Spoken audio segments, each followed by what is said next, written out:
kita buka pada cerita tentang final. Buka buku. Kitab kena buka. Sebab kitab dalam kitab ni je ada. Nak tengok cek. Okey, berdepan dengan Indonesia. Shin Tae-yong berdepan dengan Alexander. Apakah perang taktikal itu akan berlaku? Anda melihat Indonesia dan juga Thailand. Ya, saya rasa first final banyak dari segi taktikal yang dilakukan, antara salah satunya adalah pasukan Indonesia yang banyak diberasi pemain muda kesemuanya, dan kita dapat lihat bagaimana mereka memang layak ke final. Dan di situ perlu coach Thailand perlu bekerja keras untuk memastikan untuk berhadapan dengan pemain muda. Okey, syukur. Saya tertarik untuk formation ataupun taktikal yang akan digunakan pakai oleh Shin Tae-yong. Okey, dia kerap kali berubah. Tetapi saya buat rumusan, mungkin dia akan jadi 4-3-3. Okey, mungkin. Kerana formasi ofensif ini, 3 pemain selari, akan ada pivot, attacking nombor 5 akan bergerak. Lepas tu pemain nombor 6 akan jadi tumpuan. Nak berdepan dengan Thailand, logik menggunakan formasi ini? Saya rasa tak. Saya rasa Thailand akan Indonesia akan beraksi dengan 3 di belakang. Antara 3-4-3 ataupun 3-5-2, itu depends kepada coach Thailand, coach Indonesia punya taktikal lah. Tapi satu perlawanan yang kalau kata coach Indonesia melakukan seperti lawan Vietnam, perlawanan final tu akan menjadi tak berapa menarik lah. Tapi itu base kepada taktikal kan. Itu hak masing-masing punya coach untuk melakukan taktikal, dan ikut kekuatan Thailand, saya rasa agresif kedua-dua pasukan akan jadi yang sama. Seperti Vietnam juga, Indonesia pun punya agresif dan kelajuan. Cuma daripada segi tactical wise adalah kita akan pergi ke Thailand, dan daripada segi spirit pemain-pemain Indonesia ni melangkah ke perlawanan akhir, buat pertama agak lama kan, dengan skuad yang baru yang muda. Saya rasa perlawanan kita akan lihat untuk final yang pertama tu, kita akan lihat sejauh mana pertemuan Indonesia dan Thailand. Cuma macam tadi kita sempatlah sembang dengan Syukur, kalau boleh final tu kita mengharapkan open game lah. Kita baru shock tengok macam mana Thailand nak attack, macam mana Indonesia attack. Cuma kita tak mungkin kalau boleh tu Indonesia macam kita tengok dia ada sikit defensif kan sebelum game sebelum ni. Jadi mungkin kita harapkan perlawanan final ni perlawanan yang masing-masing ada attack, masing-masing ada defend. Dia ada sama lagi macam as a team, kemudiannya akan bergerak kepada as an individu. Ya, betul.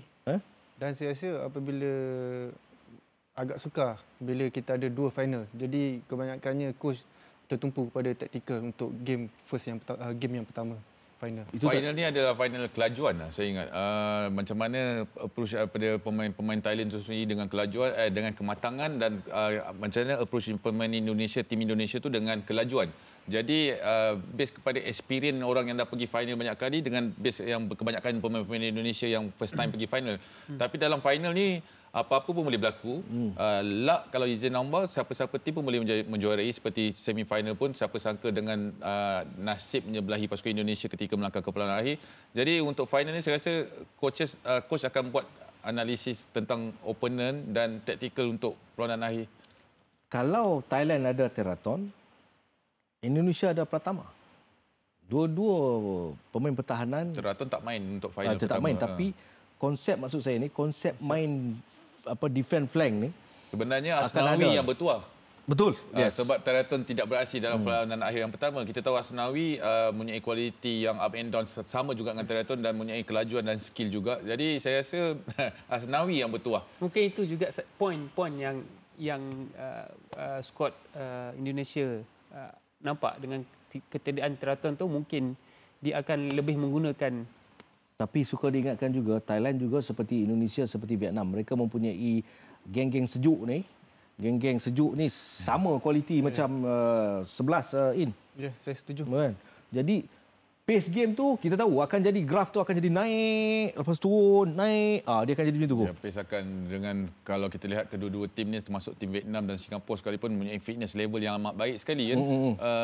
Jadi kalau final yang Indonesia dengan Thailand ni, kita harapkan graf tu cantik kan, flow yang cantik. Cuma kerisauan saya mungkin dari segi keletihan tu mungkin kepada Indonesia lah, sebab kita tengok dia main dengan extra time, dengan jangka masa berapa hari untuk dia main final ni, mungkin kelebihan dekat Thailand. Tapi yalah, kita tahu Indonesia ada pemain muda, kederat muda tu lain kan. Jadi kita harapkan untuk final ni, saya harap the best final.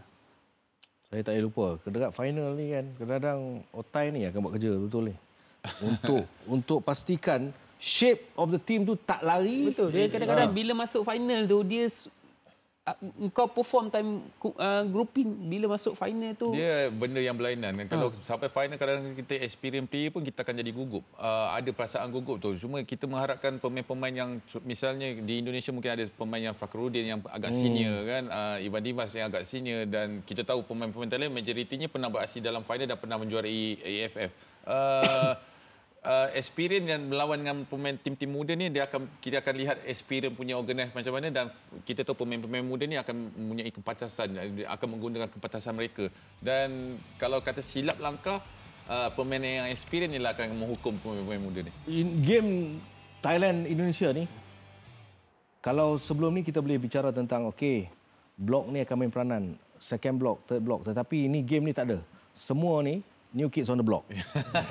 Semua akan main peranan yang kena main konsentrasi yang hampir 120%. Jadi daripada pihak mana, daripada Thailand menyerang, daripada Indonesia menyerang, macam mana diorang defensif, macam mana diorang tackling, semua in plan. Dan gol pun saya rasa akan terjadi dengan jaringan-jaringan yang mungkin satu atau dua yang wow. Kita lihat macam Vietnam lawan Thailand. Vietnam ingin menjadikan gol agak benda yang sukar kan. Tapi kita tengok semifinal antara Indonesia dan pasukan Singapura. Singapura banyak peluang untuk create, untuk menjaringkan gol. Yes. Ini ada satu atau dua benda yang pemain Thailand akan hukum kalau kata kealpaan pemain Indonesia itu sendiri. Tapi macam saya cakap tadi, final is final. Diorang dah sampai final. Diorang punya keinginan untuk menjadi juara tu akan pergi swing jauh. Takkanlah. Pengalaman semua. Pengalaman. Tiga-tiga ada pengalaman. Seorang skor daripada tengah. Siapa sangka? Final. Kan? Semi-final. Semua ni terjadi sebenarnya. Kerana mentality, tactical, tengah padang. Kita ambil tiga faktor ni. Mentality nak hadapi final ni. Tactical coach. Sebelum ni 20 jam tak tidur. Ni saya tak tidur terus ni. Nak fikir. Benda ni kadang-kadang at the end of the day dalam padang, apa saja boleh terjadi. Bagaimana fokus tak fokus. Sebab saya suka yang ketiga dikatakan, Ian katakan bagaimana Indonesia dengan tim yang solid, tim yang tengah best. Thailand juga bounce back lama dah. Zakuan kata juga final ni akan jadi macam kita nak exciting game. Tapi siapa yang akan create benda tu bergantung kepada siapa yang akan diturunkan. Betul tak? Betul. Okey, jadi apa pilihan anda? Anda memilih Indonesia ataupun Thailand untuk yang pertama. Hidup ni ada pilihan, jadi kita bagi pilihan. Saya Thailand. Zakuan? Thailand. Saya si salah je. Kan? Awak daripada dulu memang tak akan sama dengan orang lain. Tapi saya Thailand. Untuk final saya Thailand. Thailand Jangan nanti kena kecam ni. Thailand Thailand. Saya macam sedap Indonesia lah. Okey. Cantik Saya tengah sedap macam Indonesia sebab saya tertarik dengan saya gunakan perkataan cuci habis yang dilakukan oleh pasukan Indonesia. Okey. Mereka meletakkan sepenuh kepercayaan kepada Shin Tae-yong, membuat satu pasukan yang saya rasa sebelum-sebelum ni kita tak pernah dengar nama-nama ni. Kebanyakannya Indonesia seperti kalian main dulu akan ada pemain-pemain daripada Papua kan. Sekarang tak ada. Lihat Sumatera ada. Ini satu pencarian yang luar biasa lah. Kajian yang mendalam. Kajian yang mendalam telah pun dilakukan oleh Persatuan Bola Sepak seluruh Indonesia. Tapi kena faham, setiap tim hanya dibenarkan 2 pemain sahaja terpilih untuk nasional. Tapi kajian dia melakukan kajian okey. Untuk develop pasukan Indonesia tu kita harus respect lah. Walaupun 2 pemain dibenarkan, mereka di final. Ya, betul. Kan? Setuju. Ya, jadi yalah. Biar mereka tentukanlah nasib mereka bagaimana. Kerana AFF sebenarnya telah menjanjikan satu perjalanan yang cukup baik untuk baik pasukan negara ataupun individu. Anda pernah bermain, okey? Syukur. Siapa sangka gol corner tu tiba-tiba datang Syukur Adan, dan semua benda tu anda merasai nikmat AFF ni. Kita juga yang mengucapkan ribuan terima kasih kepada pemain Malaysia kepada rakan-rakan kita yang lain, Faisal, Bad dan sebagainya, semualah satu tim.